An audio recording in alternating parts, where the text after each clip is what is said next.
মাটির বাড়ি হোক বা দেওয়ালে যদি পাকা হয়, ছাদ যদি কাঁচা থাকে, সেটাকে আমরা কাঁচা বাড়ি হিসাবে ধরবো। এটা মাননীয় শিবরাজির সঙ্গে কথা হয়েছে, মন্ত্রী বলেছেন ইয়েস। আমাদের মুখ্যমন্ত্রী আগেই ঘোষণা করেছেন যে ওটাকে আমরা কাঁচা বাড়ি করবো, আপনারা সার্ভে করুন।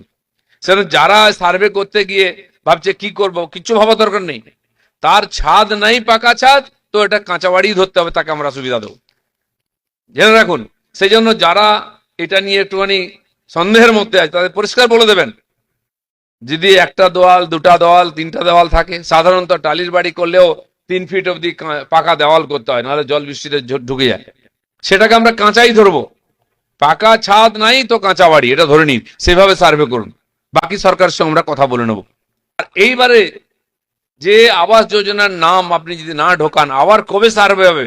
5 বছর 10 বছর পরে সে মানুষটা 10 বছর পিছিয়ে যাবে, সে বাড়ির সুবিধা পাবে না। তার দোষটা কার হবে? আমাদেরই হবে, যে সেই লোকটাকে আমরা সুবিধা দিতে পারলাম না। সরকার চেয়েছিল, সরকার টাকা দিয়েছিল, কিন্তু লোকটার বাড়ি বানিয়ে দিতে পারলাম না। এরকম আমাদের এখানে অনেক বাড়ি আছে, যারা শহরাঞ্চলে কলকাতার আশপাশে বা ওই জেলাগুলোতে নিজেরা সম্পন্ন আছে, সেখানে বাড়িঘর করে নিচ্ছে, পাকা বাড়ি। কিছু টেকনিক্যাল প্রবলেম ছিল, টিনের বাড়ি, টালির বাড়ি, এসবেস্টরের বাড়িকে পাকা বাড়ি করে ধরা হচ্ছিল। কেন্দ্র যে আইন বানিয়েছে তার মধ্যে এইগুলো ছিল না। আমাদের এখানে ওইটা যদি ধরেন, তাহলে তো আর কাঁচা বাড়ি নাই। আজকাল মাটির বাড়ি, খড়ের চাল কোথায় আছে? আর কেউ করে না, প্রায় নাই। তো মাটির বাড়ি হোক বা দেওয়ালে যদি পাকা হয়, ছাদ যদি কাঁচা থাকে, সেটাকে আমরা কাঁচা বাড়ি হিসাবে ধরবো। এটা মাননীয় শিবরাজির সঙ্গে কথা হয়েছে, মন্ত্রী বলেছেন ইয়েস। আমাদের মুখ্যমন্ত্রী আগেই ঘোষণা করেছেন যে ওটাকে আমরা কাঁচা বাড়ি করবো, আপনারা সার্ভে করুন। সেজন্য যারা সার্ভে করতে গিয়ে ভাবছে কি করব, কিচ্ছু ভাবা দরকার নেই। তার ছাদ নাই, পাকা ছাদ, তো এটা কাঁচা বাড়ি ধরতে হবে, তাকে আমরা সুবিধা দেবো, জেনে রাখুন। সেই জন্য যারা এটা নিয়ে একটুখানি সন্দেহের মধ্যে আছে, তাদের পরিষ্কার বলে দেবেন, যদি একটা দেওয়াল, দুটা দেওয়াল, তিনটা দেওয়াল থাকে, সাধারণত টালির বাড়ি করলেও 3 ফিট অব্দি পাকা দেওয়াল করতে হয়, নাহলে জল বৃষ্টিতে ঢুকে যায়। সেটাকে আমরা কাঁচাই ধরবো। পাকা ছাদ নাই তো কাঁচা বাড়ি, এটা ধরে নিন, সেভাবে সার্ভে করুন। বাকি সরকারের সঙ্গে আমরা কথা বলে নেব।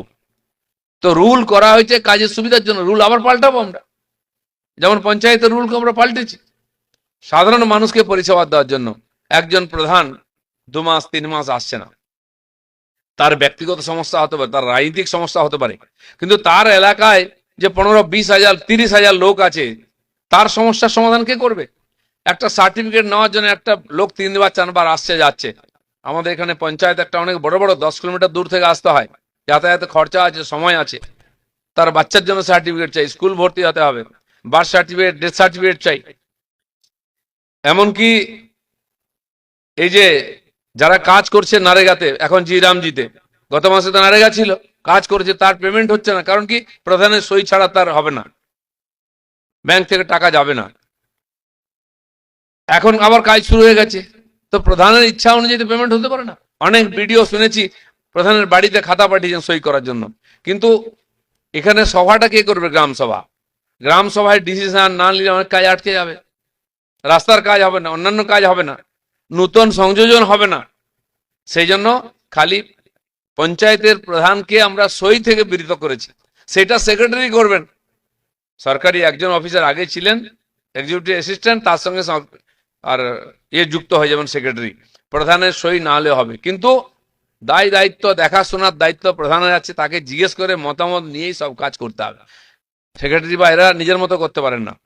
এর আগে আমাদের বিডিওরা এই কাজ করতেন, ডিএমও তাই করেন, সরকারি দপ্তরের অর্থ বন্টন তো তিনি করেন, সই করেন। তো সেখানে সেক্রেটারি বা এক্সিকিউটিভ অ্যাসিস্ট্যান্ট করলে কি অসুবিধা আছে? কেবল পশ্চিমবাংলায় প্রধানকে এই অধিকার দেওয়া হয়েছিল বলে আজকে পঞ্চায়েতে এত দুর্নীতি, এত রাজনীতি, এত খুনোখুনি পঞ্চায়েত ইলেকশনে। বাকি সারা ভারতবর্ষে দেখুন পঞ্চায়েত রাজ তারা আমাদের আগের থেকে শুরু করেছে।